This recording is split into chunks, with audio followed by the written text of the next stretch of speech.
Lalu apa makna politis di balik safari Ketua Umum dan elit parpol menyambangi Menhan Syafri Syamsuddin dalam sepekan terakhir?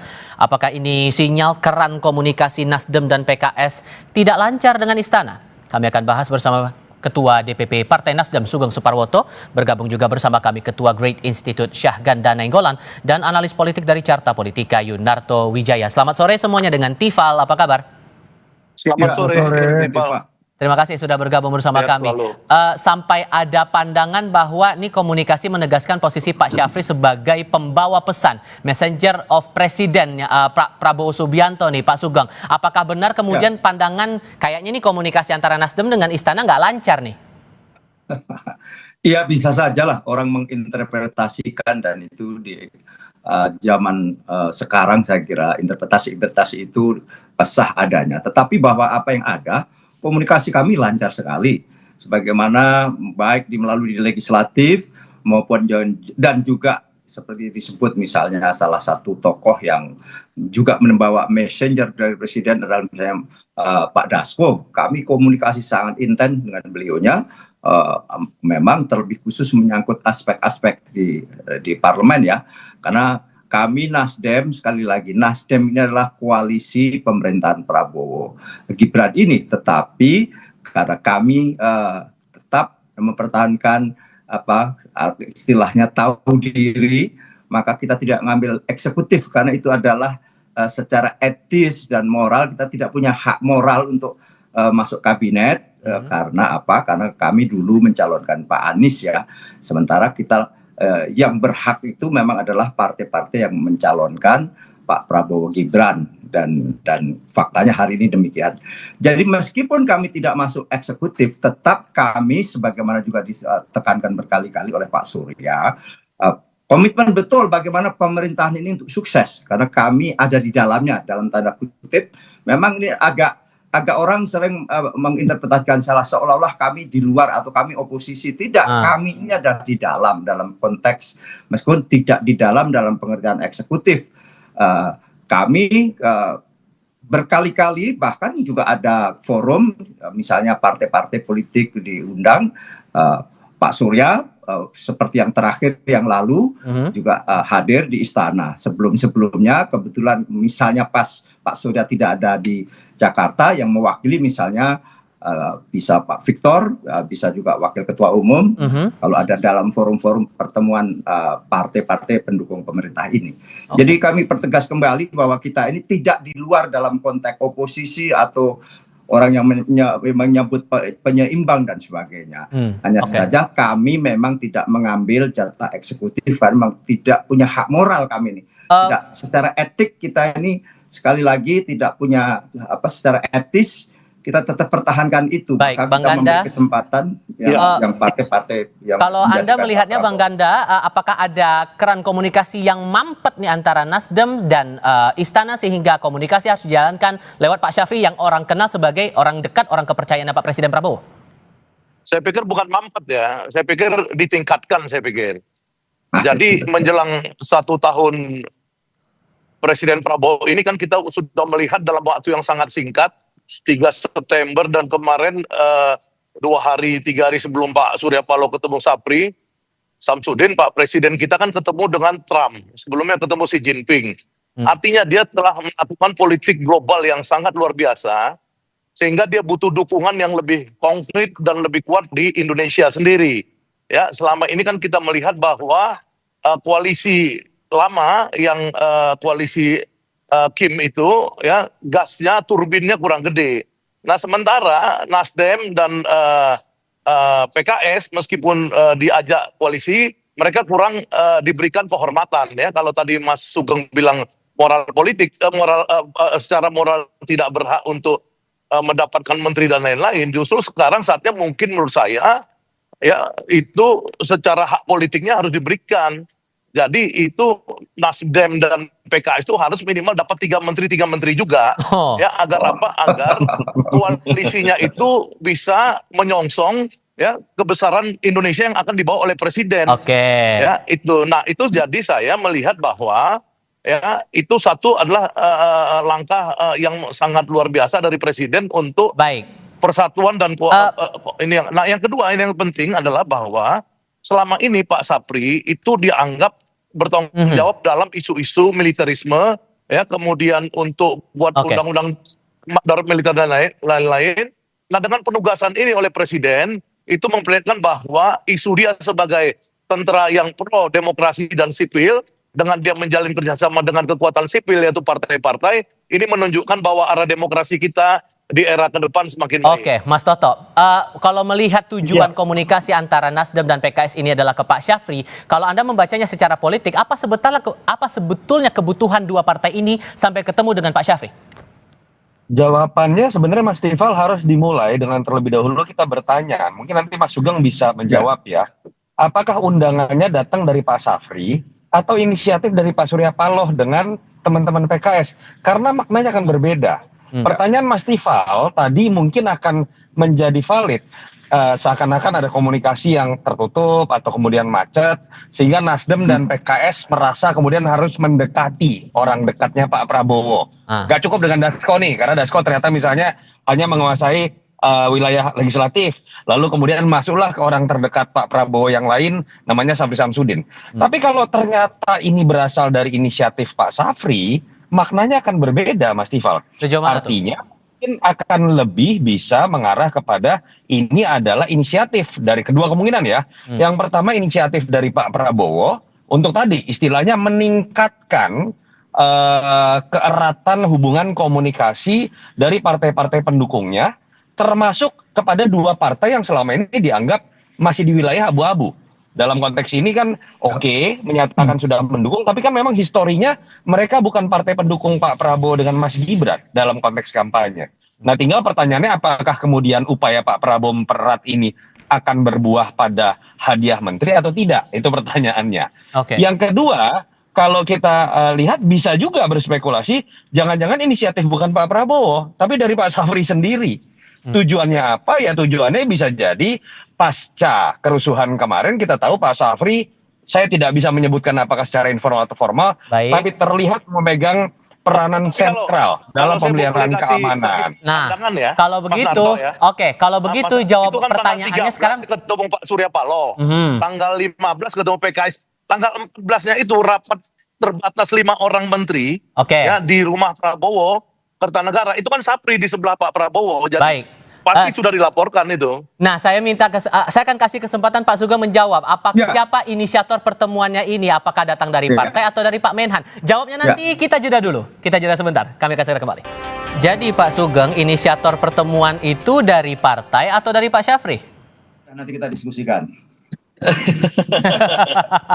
Nah, lanjut lagi deh. Saya tanya lagi Pak Sugeng, ini inisiator pertemuan kemarin itu dari partai atau dari Pak Syafri? Resiprokal sifatnya. Jadi ini sudah mulai nih, maaf. Udah mulai ini. Oh, sudah mulai.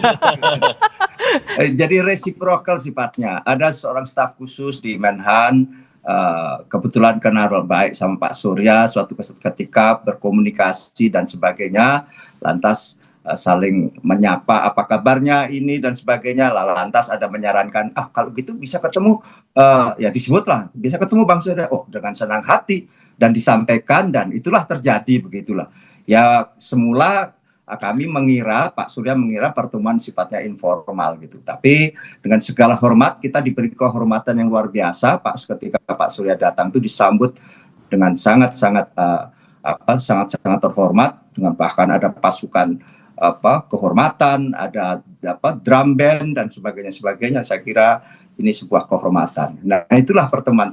Jadi kalau ditanyakan siapa yang mendahului atau memohon ketemu, atau Pak Syafri atau Pak Surya, ini adalah sifatnya resiprokal ya, saling membutuhkan untuk ketemu, dan itu saya kira bagus. Mas Toto, ada kesannya juga begini, karena selama ini publik melihatnya kalau bagian penjembatan komunikasi ke istana itu adalah sosok Sufmi Dasko Ahmad. Kalau kemudian ada pandangan Pak Syafri ini meneguhkan posisi sebagai pembawa pesan ke Pak Prabowo, apakah ada upaya mengambil alih dalam tanda kutip peran dari Dasko ini kepada Syafri? Ya, kita nggak bisa kemudian menafikan ya, pembicaraan warung kopi ini kan masuk juga pada wilayah siapa sih yang lebih kuat antara Bang Dasko misalnya dengan Pak Syafri. Kalau saya melihat dalam konteks demokrasi, biarkan itu ada di panggung belakang. Dan biarkan andai kata pun ada sebuah kompetisi di antara inner circle Pak Prabowo, itu kita anggap dialektika yang malah kemudian menjadi check and balances. Tapi tidak bisa dinafikan, pasca dari kerusuhan kemarin, nama Pak Safri yang biasa ada di panggung belakang, itu memang kemudian sekarang lebih mencuat di atas permukaan. Dalam konteks kalau kita bicara memang sejarah, Pak Safri teman dekat satu angkatan dengan Pak Prabowo sebelum masuk dalam fenomena politik elektoral misalnya gitu ya. Tapi catatan kritis nih Mas Tifal, menurut saya ada dua catatan kritis. Yang pertama, andai kata Pak Prabowo memang benar ingin meningkatkan kekuatan politik untuk kemudian bisa menghadapi situasi yang tidak mudah dalam konteks ekonomi secara nasional ataupun dalam konteks global, saya berharap sih Pak Prabowo tidak dalam konteks agak beda nih dengan Bang Syahganda ya. Jangan kemudian menambah beban pemerintahannya dengan kemudian menambah menteri sebanyak-banyaknya lagi, wamen sebanyak-banyaknya lagi. Karena kita tahu ruang gerak dalam konteks manajemen pemerintahan itu akan lebih berat ketika kemudian malah menambah daya koalisi, menambah kompensasi koalisi, apalagi harus menambah jumlah anggota kabinet. Yang kedua, catatan kritis juga Mas Tifal. Sebetulnya secara kode etik harusnya pertemuan yang membahas koalisi itu tidak dilakukan di ruang kementerian dan di hari kerja. Itu saya pikir adalah masukan bahwa substansinya sesuatu yang positif dalam konteks rekonsiliasi, memperkuat semangat kebangsaan. Ya, tapi dalam perjalanan sejarah Pak SBY, Pak Jokowi kan sebenarnya udah belajar mencoba menghindari pertemuan anggota koalisi di istana ataupun di ruang kerja menteri. Itu saya harapkan ke depan. Ada kesan ambil alih itu masuk akal nggak menurut Anda Bang Ganda? Ambil alih apa? Peran antara Pak Dasko ini terkesan diambil alih oleh Pak Syafri sebagai pembawa pesan ke Pak Prabowo. Kalau menurut saya sih mereka waktu ketemuan di DPR disambut oleh oleh Pak Pri itu kan menunjukkan bahwa mereka itu memang siap berbagi peran kan sebagai tangan kanannya Pak Prabowo. Jadi kita melihat positif aja bahwa ini sedang bekerja keras karena beban nasionalnya makin berat. Nah untuk yang tadi untuk menambah gemuk, idenya kan bukan menambah gemuk, tapi menteri-menteri yang belasan orang yang dititip Jokowi 13 Oktober tahun lalu, ya ini kan dalam rangka setahun ini mungkin kan mau dievaluasi. Jadi itu yang gantikan oleh teman-teman Nasdem dan teman-teman teman-teman PKS yang karena mereka tidak mewakili parpol sama sekali, seperti menterinya Jokowi yang di kesehatan, menteri kesehatan itu kan tidak mewakili sama sekali selain kepentingannya Jokowi. Ya, Erick Thohir, dia mewakili siapa? Dia mewakili kepentingan Jokowi. Untuk apa di situ? Daripada itu kan mending Menteri Pemuda dikasih sama Sugeng ini kan, Sugeng tokoh pemuda tahu zaman eranya dulu ya kan, dibanding dikasih yang Erick Thohir gitu. Misalkan ya. Ini bukan ini, jadi nggak nambah gemuk enggak. Jadi di replace saja orang-orang Jokowi yang nggak ada gunanya sekarang. Sekarang muncul pertanyaan barunya gini Pak Sugeng, karena kan di tengah dinamika ini kita juga melihat bahwa ada banyak elit Partai Nasdem ini hijrah ke partai lain. Saya sebut aja PSI. Apakah ada kaitannya pertemuan ini dengan banyaknya elit partai pindah ke PSI? Waduh, terlalu jauh lah. Interpretasi itu terlalu jauh. Sekali lagi terlalu jauh. Jadi kita menghormati kawan-kawan saya itu kebetulan yang hijrah atau mungkin mendapat tantangan baru, mungkin mendapat harapan baru. Tapi ketika di Nasdem, Pak Surya itu memberi kesempatan luar biasa kepada beliau-beliaunya itu. Tapi bahwa dalam politik, proses politik ada dinamika lantas mungkin memilih ke sana, katakanlah ke PSI, kita hormati setinggi-tingginya. Itu kawan-kawan dekat saya itu, katakanlah sebut saja Mat Ali, Bestari Barus, itu kan kawan-kawan sepergulatan kami. Tapi sekali lagi itu terlalu jauh itu. Bahkan kami sekali lagi soal kok kesannya dramatik sekali ada beberapa yang pindah ke partai lain. Itu biasa bagi kami gitu loh. Bahkan apa disebut dengan circle of life ya, bahwa itu kan terus menerus saya pun akan segera surut nanti pada waktunya kan begitu kan, terus tumbuh anak-anak muda dan sebagainya. Ada kesan ke arah sana juga nggak kira-kira Mas Toto? Ini hubungannya dengan banyak elit Partai Nasdem pindah ke PSI? Saya pikir enggak lah. Kalau terjadi seperti itu kan PKS nggak akan ketemuan juga dengan Pak Safri. Artinya tidak ada kaitannya begitu menurut saya. Tetapi memang lebih kepada konteks tadi meningkatkan kohesivitas nasional, dan suka atau tidak ada orang yang selama ini sebetulnya memang sudah kita tahu sangat dekat dengan Pak Prabowo, penyampai pesan dan kepentingan juga. Tapi mungkin perbedaannya sekarang sudah mulai tampil di ranah politik ke depan. Ini sah-sah saja semuanya, tapi balik lagi yang paling penting buat masyarakat tuh adalah apakah memperkuat kohesivitas ini dilakukan dalam konteks kemudian yang akan menguntungkan masyarakat. Jangan berhenti pada level bagi-bagi tadi, bagi-bagi kemudian lalu kemudian malah misalnya ya yang berpotensi kemudian harus kita jaga kan adalah peran Nasdem, peran PKS.